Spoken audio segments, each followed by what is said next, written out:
And a very warm welcome back to your latest aviation news recap. In today's proceeding, there is focus on Boeing's losses with relation to Air Force One. ANA is expanding its network, and there's some pretty positive developments surrounding Embraer as they continue their journey towards growth. But let me begin with the American plane maker, which has been pretty vocal in the last few years about the challenges it has faced surrounding the project to build the future presidential transporter, that being Air Force One. Thanks to a multitude of reasons, this project has incurred some pretty hefty costs, and on top of that, we've seen pretty significant delivery delays as well. Boeing has several times now published updates on the project, the latest of which paints a relatively bleak picture highlighting the difficulties. The contract to build these new Air Force One jets was, you may recall, awarded before the turn of the most recent decade, in 2018, and was valued at nearly USD 4 billion, a pretty hefty price because at the end of the day, these are two highly modified 747-8 jets that need to be delivered to the US Air Force and capable of carrying the President of the United States. They are by no means just a standard commercial airliner. They are equipped with all the latest technology and safety requirements. Initially, expectations outlined a delivery timeframe of 2024. For better words, this year. However, thanks to Boeing's complex situation that has unfolded since 2018 and obvious difficulties in this program, it's become apparent that this isn't attainable, and delivery has been delayed towards the back end of this decade. The plane maker says that it's not just facing workforce challenges in building the two Air Force One jets, but also concerns related to, you guessed it, the supply chain and related inflation, which has been a contributing factor to why costs have ballooned out. Boeing has made it clear that its losses are already over, wait for it, USD 2 billion for the program, with the head of Boeing's Defense, Space and Security Division citing this obviously less than ideal nature. Despite these losses, the manufacturer is solely committed to the program and obviously finishing these two units and getting them shipped off. It's stated it's even had to invest many resources and more funding on a continued basis to try and find ways to make this operation more sustainable and obviously streamline it. Boeing's commitment to deliver the new Air Force One jets comes with the promise that the aircraft, like I said, will feature the latest safety technology, which presents more difficulties and complexities than a standard 787. After all, this aircraft has to carry the President of the United States and other delegates. Therefore, it is going to have some of the highest tech on board. This tech has to be working. Over to Embraer, who are continuing to mount a challenge to become a true alternative in the aerospace sector, as it published its second quarter results and therefore revised backlog.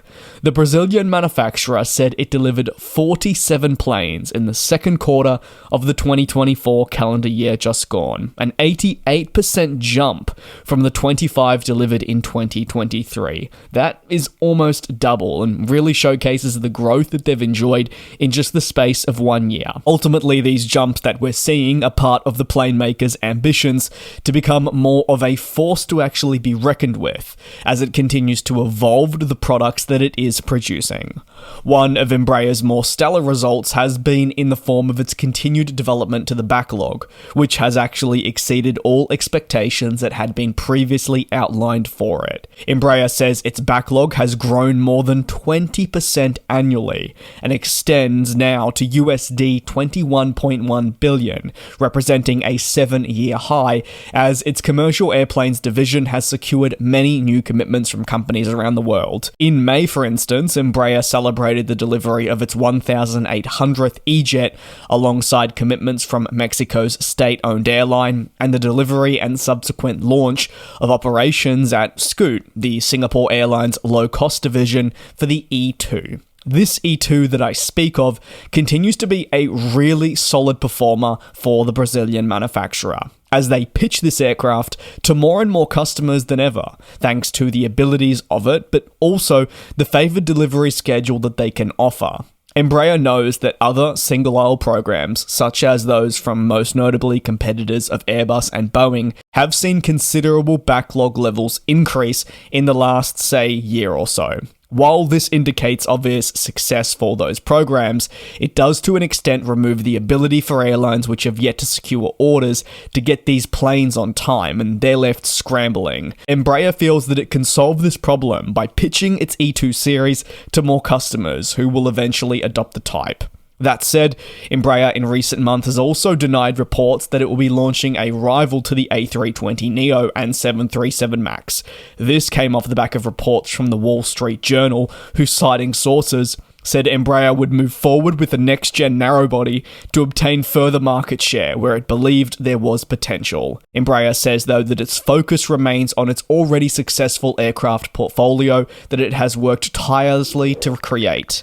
Furthermore, it wants to continue building on this future growth of E2 jets and pitch this as a true alternative. On to the final story. All Nippon Airways has announced plans to expand its international network by adding new non-stop routes. The Japanese carrier will add 3 cities to its existing portfolio of routes served in Europe and nearby locations with a view of meeting increasing demand to and from Japan. This is something that's also been highlighted by Japan Airlines in the last week, who ordered new planes.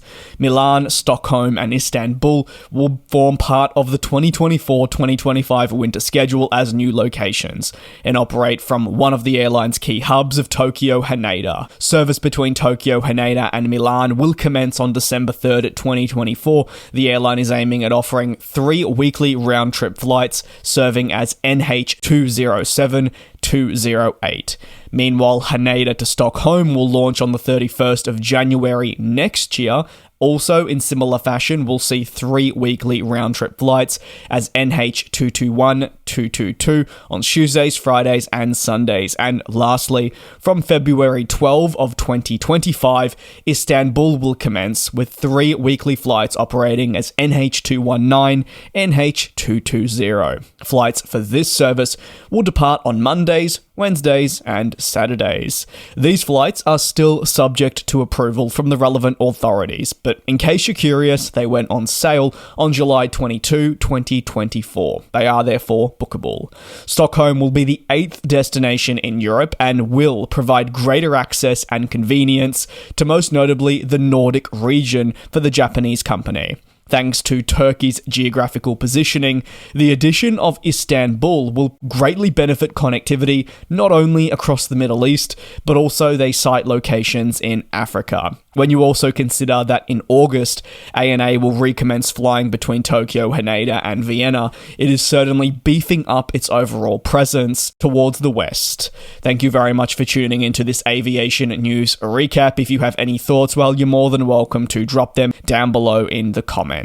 Take care, be safe. I'll see you same place, same time tomorrow for your latest industry news.